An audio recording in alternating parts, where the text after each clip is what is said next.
You think you're marrying for love. But what if you're really marrying to complete a script written in your childhood, by your wounds, not your will? Sigmund Freud didn't view marriage as the happy ending we're sold in movies. He saw it as a psychological battlefield, a minefield of unconscious projections, suppressed desires, and unresolved traumas. And the scariest part? Most people walk into it blind, smiling. Freud warned us, when two people come together in marriage, it's not just their bodies or hearts that unite, it's their neuroses.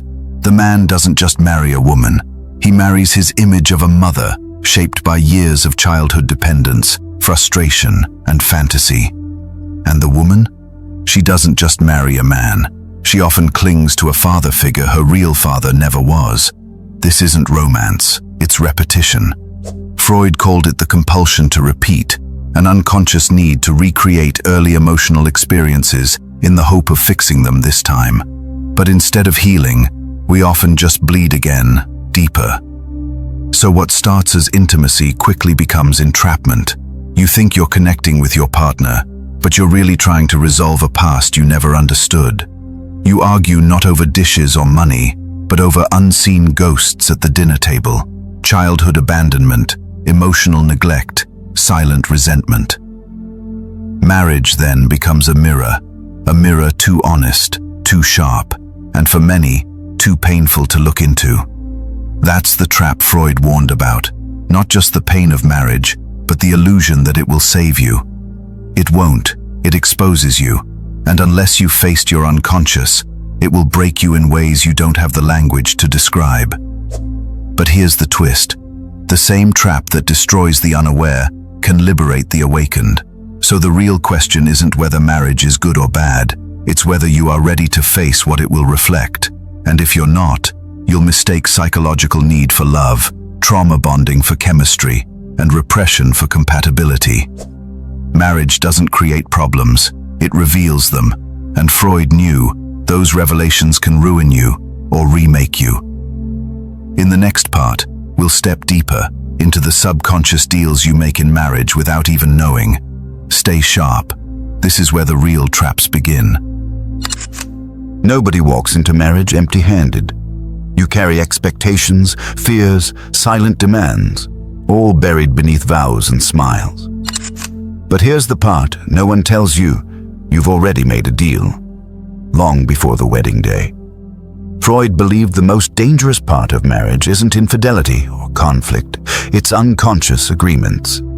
Agreements like, I will play the role of the strong one if you never leave me.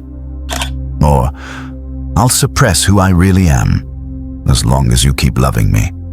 These aren't spoken out loud, they're formed in silence, shaped by childhood, trauma, and the deepest parts of you that never felt safe. You don't fall in love with a person.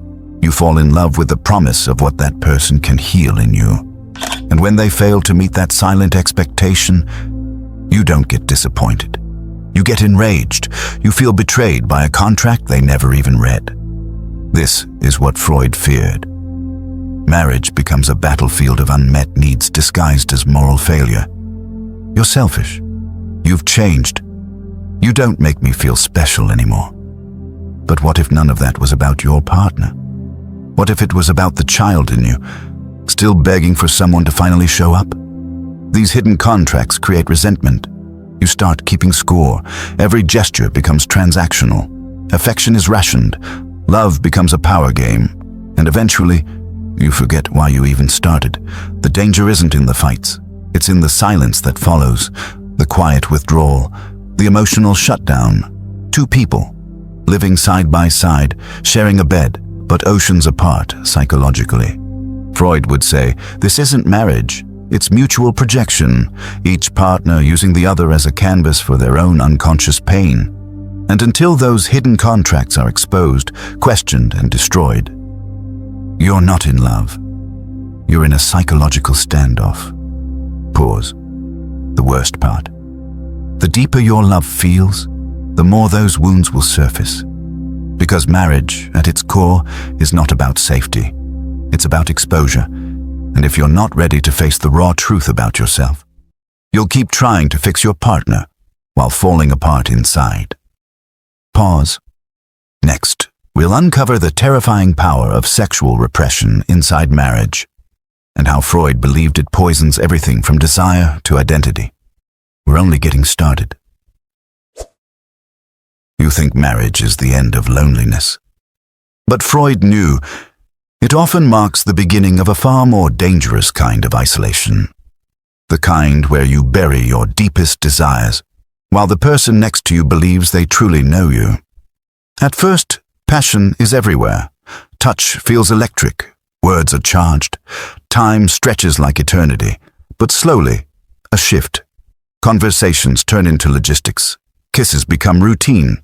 Desire evaporates. Not because you stopped loving them, but because you stopped revealing yourself. Freud warned us about the repression of libido, not just sex, but the core psychic energy that animates your life. This energy is not optional. It's what makes you feel creative, powerful, attractive, alive. When you suppress that, especially in marriage, it doesn't disappear. It turns inward and begins to rot. That rot looks like boredom, frustration, bitterness. You find yourself snapping at the smallest things, not because of what your partner did, but because you've betrayed yourself. You've silenced what you want. You've killed your fantasies to appear normal. You've made safety more important than truth. And here's the paradox Freud saw so clearly. Most people don't crave more sex. They crave more freedom, but freedom demands honesty. And honesty terrifies most couples. Why? Because to speak your raw truth might risk the comfort you've built. To admit you feel dead inside might destroy the illusion of a perfect marriage. So instead, you stay quiet, you fake closeness, and you both pretend the love hasn't flatlined. But repression is never neutral. The more you deny your desires, the more your subconscious finds ways to express them through resentment, emotional distance, or self-sabotage. Freud wasn't against marriage. He just knew what it demanded. A confrontation with the parts of yourself you've spent your whole life avoiding. And unless you're ready to face that, you'll confuse security with imprisonment. You'll call it maturity, but it's resignation. Now, if you're watching this, chances are you already feel it. That unspoken tension between who you are and who you've had to become.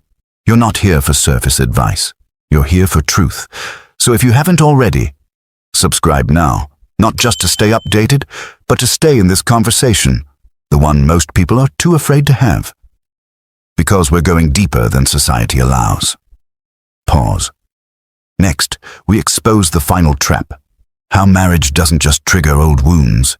It reactivates the pain of your childhood. In ways that can quietly destroy everything. Stay close. You'll need this. You think your arguments are about chores, tone of voice, or how they forgot your birthday? But Freud would say, you're not really fighting your partner. You're fighting your past. When you get married, you don't just bring your habits. You bring your childhood. Every unmet need, every wound you ignored, every version of love you were taught, they all walk down the aisle with you. Freud called this the return of the repressed, and nowhere does it return louder than in marriage. Let's say you grew up never feeling heard. Now, every time your partner zones out mid-conversation, it cuts deeper than it should. Not because they disrespected you, but because the child in you just got ignored. Again. Or maybe you were raised by emotionally unavailable parents. So now, when your spouse withdraws during conflict, you don't just feel frustrated. You feel abandoned, unlovable. Like that kid, once again left alone in the dark. This is the brutal reality. Your partner becomes the placeholder for whoever hurt you first. They don't even know they've stepped into that role, but your subconscious does. And so the smallest conflicts escalate. Not because they're serious, but because the emotional charge comes from decades ago. This is why so many marriages feel chaotic, even when both people mean well. Because what's being activated isn't logical, it's emotional memory. Freud believed marriage forces us to face our most primitive needs, to be seen, to be safe, to be loved without conditions. But most people never learned how to receive that. So they sabotage it. They test their partner's love. They pick fights. They shut down.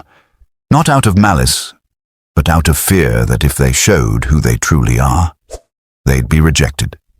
This is the inner child running the show. And here's the tragic irony.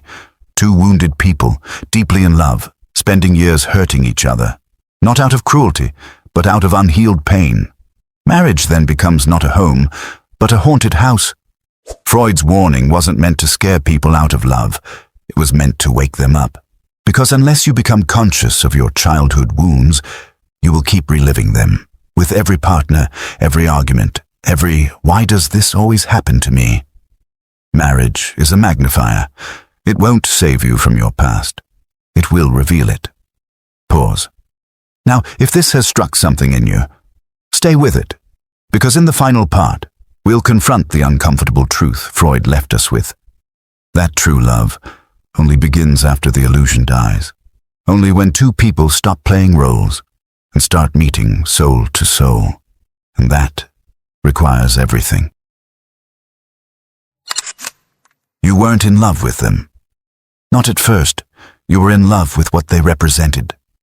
Safety, escape, validation, maybe even salvation. But that wasn't them. It was a fantasy, crafted by the unconscious parts of you still begging to be healed.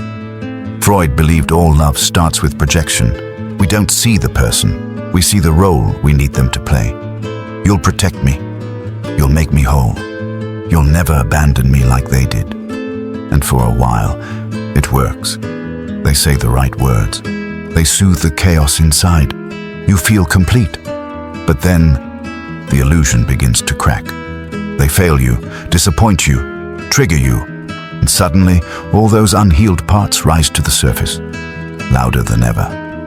Freud warned, this is the real danger, not heartbreak, but the death of the fantasy. Most people leave at this stage. They think love has died. They blame their partner, or themselves. But in truth, this is when love begins. When the mask comes off, and two people meet as they really are. Wounded, complex, afraid, but willing. Willing to stop performing, to stop fixing, to stop hiding. Willing to love without the illusion. This is rare, because real love demands something fantasy never will. Work, reflection, brutal honesty. You don't get to keep the dream and have intimacy too. You must choose. Most won't. They'll keep chasing new faces, hoping to find someone who never triggers them. But what they're really avoiding is themselves. Freud's final truth was this. Marriage is not a fairy tale. It's a crucible, a mirror that reveals who you truly are, if you're brave enough to look. If you've made it through this entire series, you're not like most people. You're ready to see, to question, to grow. So if this spoke to something buried in you, share it. And if you haven't yet, subscribe. Because these aren't just videos. They're reminders that truth still matters, even when it hurts. Pause. Marriage won't save you, but it might reveal the part of you that can, and that is where everything changes.